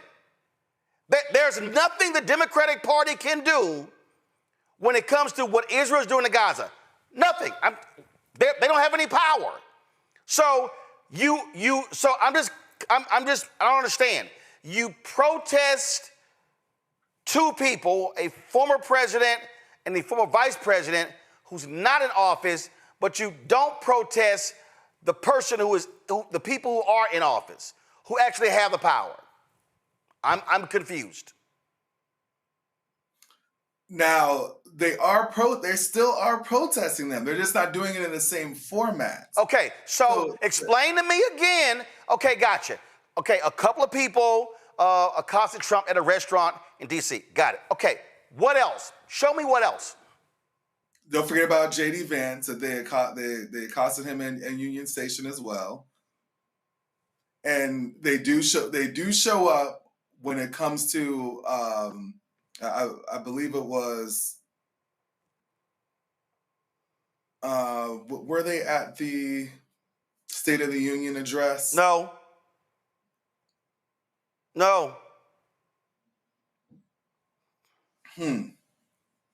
Well, somebody needs to speak to that. No, I'm speaking to it. And what I'm saying is, it's performative. If you're going to show up at a Harris event and a Barack Obama event, two people who are not in power, and you do not show up and do the same to Vance or Trump, it's a waste of time. Well, I think that showing up for Vance or Trump is going to be a waste of time anyway, because they're not going to respect the demands. So hold on, I'm now confused. So the people in power aren't going to respect their demands, so I'm not going to show up there, but I'm going to show up to two people who are not in power, who actually respected me and my people more than those two. So that makes sense. To bring awareness, it does. There's going to be a lot more people that are going to be empathetic to that position. Great. So more people are going to be empathetic to your position by showing up at an event for Harris and Obama, and nothing will be done about your cause, but you feel great because you stood up at a Harris-Obama event, but we're just not going to show up at all to an event of the people who are actually in power. Yeah, because would it kill these politicians to stand up and say that genocide is wrong? They have. It seems like hold on. They have. Wait. I'm confused. They have. Obama has. Harris has. Okay, got it. They've said that, but they have no power. So normally when you protest the people who are in power. Normally you put pressure on the people who are in power. You don't protest. That's like black people during the civil rights movement protesting people who weren't the sheriff or the mayor or the county commissioner or the president. So black people are like, yeah, we're going to go protest these people to change the law, but the people we're protesting have no power to change the law. So we're going to go protest them, and we're not going to go protest the people who actually have the power to change the law. So Dr. King, no, I'm not going to go meet with Lyndon Baines Johnson, put pressure on him. I'm going to go meet with Harry Truman, who's not even in the White House, to put pressure on him to get LBJ to do something. Do you see how that makes no sense? No, I agree that what you're the way that you're presenting it, yes, it can make no sense. Right, it doesn't make any sense. Overall, so the logic of right, but okay, if your goal is to stop something, shouldn't I target the people who could stop it? Yeah, what better place to catch them than while they're eating dinner? Right in their face. Okay, one time. Hold on, okay, got it. Hold up. Hold up. That's one time. That's one time they protested Trump. Give me another one. Not that I could think of off the top of my head. Gotcha, but I can pull up multiple videos of them doing to Harris during the campaign. Okay, fine. Let's take the campaign. How many times did they interrupt Trump at a rally during the campaign? They're probably not at the rally. Not in the immediate vicinity of the rally. I mean, but that's how many times did they interrupt Harris at the rally? But that's akin to the video we saw in Tennessee of the MAGA guys setting up the stand. No. They were protesting. They were protesting Harris because Harris was in power. Again, so you're protesting Harris and Biden while they were in power, but you're not protesting Trump and Vance when they're in power. It's utterly illogical to me. It's an absolute waste of a protest to yell and scream at somebody who ain't even in office. It's a waste. It's a complete waste of time. All right, Andrew, that's it. We're out of time. I appreciate it. Thanks a lot. Folks, support the work that we do here at Roland Martin Unfiltered. If you want to support our show, please do so by joining our Bring the Funk fan club. If you want to give me a cash app, use the Stripe QR code. You see it right here. You can also use the QR code. Credit cards as well. PayPal, R Martin Unfiltered. Venmo, RM Unfiltered. Zelle, Roland at RolandSMartin.com. Roland at RolandMartinUnfiltered.com. Check some money order. Make it payable to Roland Martin Unfiltered. P.O. Box 57196, Washington, D.C. 20037 7-0196. Also, of course, download the Blackface Network app. Apple phone, Android phone, Apple TV, Android TV, Roku, Amazon Fire TV, Xbox One, Samsung Smart TV. Be sure to get a copy of my book, White Fear, How the Browning of America is Making White Folks Lose Their Minds. Available bookstores nationwide. Get the audio version on Audible. Also, get our Roland Martin Unfiltered Black Star Network swag. Go to shopblackstarnetwork.com. You can get our t-shirts, mugs, wall art, all kinds of stuff right there at shopblackstarnetwork.com. All these products to my left on the set. You've got gym head wraps, you've got sauces, you've got face cream, you've got toilet paper, you've got hats and shirts, crossword puzzles. All of these are Black-owned products, and you can buy them, folks, at shopblackstarnetwork.com. Shopblackstarnetwork.com. Peruse our marketplace right now to check it all out. Folks, also, don't forget to support the app Fanbase. And we're going to download the app. Go to download the app. Then, of course, if you want to invest, startengine.com/fanbase. Startengine.com/fanbase. Folks, that is it for us. Tomorrow, we've got members of Congress who are going to be joining us. Congressional Black Caucus Foundation annual legislative conference is taking place, kicked off today, so we're going to be having some various stuff covering that as well. So that's what we got going, folks, and we'll see y'all tomorrow right here, Roland Martin Unfiltered on the Black Star Network. Holla!